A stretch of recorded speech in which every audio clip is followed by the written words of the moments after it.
Hi friends, বাবুস কিচেনে সবাইকে welcome করে আজ আমি আপনাদের সামনে আরও একটি রেসিপি নিয়ে হাজির হয়েছি। আজকের রেসিপি খুবই সাধারণ, তা হলো আলু দিয়ে চিকেনের ঝোল।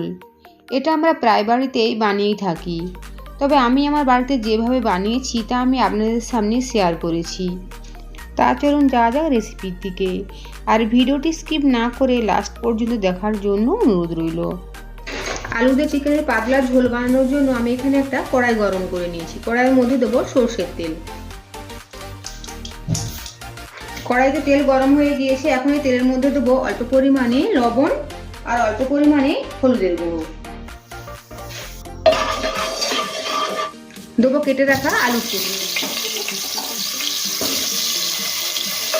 আলুগুলো খুব ভালোভাবে মিশিয়ে নেব আর ঢাকা চাপা দিয়ে আলুগুলো লাল করে ভেজে নেব। যেহেতু আলু দিয়ে মাংসের ঝোল, তাই আলুগুলোকে খুব ভালোভাবে ভেজে নিতে হবে। আর ঢাকা চাপা দিয়ে ভাজার ফলে আলুগুলো ভাজাও হয়ে যাবে, সাথে সাথে অনেকখানি নরমও হয়ে যাবে। মাঝে ঢাকা খুলে আলুটা নেড়ে দেবো। আলুগুলো লাল করে ভেজে নিয়েছি, এখন তুলে নেব। কড়াইতে আর আলাদা করে তেল দেবো না, এই তেলের মধ্যেই দেবো গোটা গরম মশলা, তেজপাতা, দারচিনি, 2টো এলাচ আর লবঙ্গ। ফোড়ন থেকে সুন্দর ভাজা গন্ধ বেরিয়েছে, এখন দেবো 2টো মিডিয়াম সাইজের কোচানো পেঁয়াজ।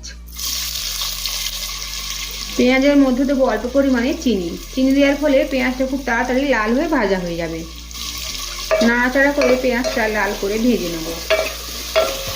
পেঁয়াজটা লাল করে ভেজে নিয়েছি, এখন পেঁয়াজের মধ্যে দেবো আদা বাটা, রসুন বাটা। পেঁয়াজের সাথে ভালো করে মিশিয়ে নেব আর মিনিট 2 সময় নিয়ে আদা রসুনটা পেঁয়াজের সাথে ভেজে নেব। এর ফলে আদা রসুনের কাঁচা গন্ধটা চলে যাবে। 2 মিনিট পরে দেবো হলুদের গুঁড়ো, কাশ্মীরি লাল লঙ্কার গুঁড়ো। এখানে আমি আলাদা করে আর কোনো গুঁড়ো মশলা ব্যবহার করলাম না। আর সাথে দেবো টমেটো, কাঁচা লঙ্কার পেস্ট। আমি এখানে মিডিয়াম সাইজের টমেটো আর 3-4টা কাঁচা লঙ্কা মিক্সিতে ভালো করে বেটে নিয়েছি। সমস্ত উপকরণ ভালোভাবে এখন নেড়েচেড়ে মিশিয়ে নেব আর মশলাটা কষিয়ে নেব। মশলা যত ভালোভাবে কষানো হবে রান্নার টেস্ট কিন্তু ততই ভালো হবে। তাই গ্যাসের ফ্লেম একদম কমিয়ে রেখে হাতে সময় নিয়ে মশলাটা কষিয়ে নিতে হবে। আর মশলা এভাবে নেড়েচেড়ে কষিয়ে নিতে হবে, নইলে তলায় বসে যেতে পারে। মশলা প্রায় কষানো হয়ে এসছে, সাইড থেকে তেল ছাড়তে শুরু করেছে।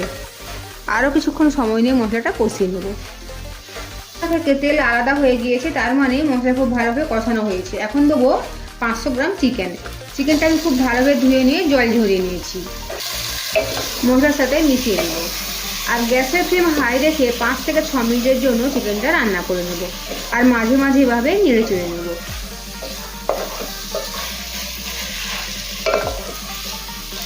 আর চিকেন নাড়তে নাড়তে মাঝে দেবো পরিমাণ মতো লবণ।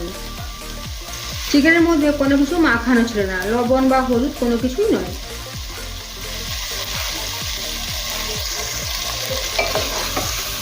আবারও নেড়ে চেড়ে মিশিয়ে নেব।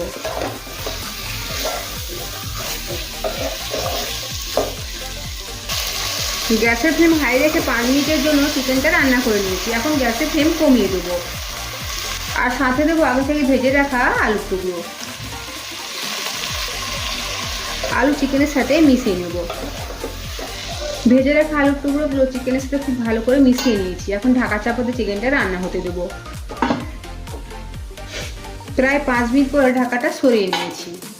দেখুন চিকেন থেকে অনেকখানি জল বেরিয়ে গিয়েছে। এইভাবে গ্যাসের ফ্লেম কমিয়ে রেখে কয়েকবার ঢাকা চাপা দিয়ে ঢাকা খুলে চিকেনটা কষিয়ে নেব। চিকেন থেকে যে জল বেরিয়েছে, এই জলেতে এই চিকেনটা অনেকখানি সেদ্ধ হয়ে যাবে। আলাদা করে এই সময় জল দেওয়ার প্রয়োজন হবে না। আবারও ঢাকা চাপা দিয়ে দেবো।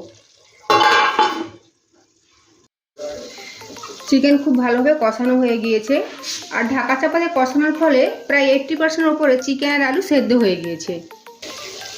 এখন দেবো পরিমাণ মতো জল। এটা আমি গরম জল দিয়েছি, যেহেতু ঝোল হবে তাই জলের পরিমাণটা একটু বেশি করে দিয়েছি। সাথে সাথে চিকেন আর আলুটাও সেদ্ধ হবে।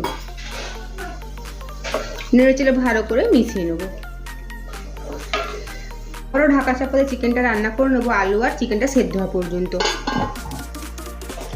প্রায় 10 মিনিট ঢাকা চাপা দিয়ে রান্না করেছি। চিকেন আর আলু খুব ভালোভাবে সেদ্ধ হয়ে গিয়েছে।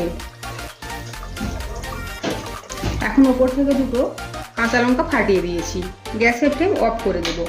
এই কাঁচা লঙ্কা দেওয়ার ফলে রান্নাতে ফ্লেভার খুব সুন্দর আসে। এখন ঢাকা চাপাতে রেখে দেবো 5 মিনিট, তারপরে পরিবেশন করব।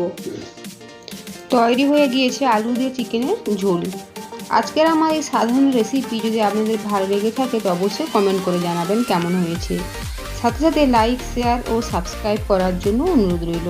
আর পাশে থেকে বেল আইকন প্রেস করার অনুরোধ রইল আমার প্রতিদিনের আপডেট পাওয়ার জন্য। ভালো থাকবেন, সুস্থ থাকবেন, ফিরে আসছি অন্য কোনো রেসিপি নিয়ে।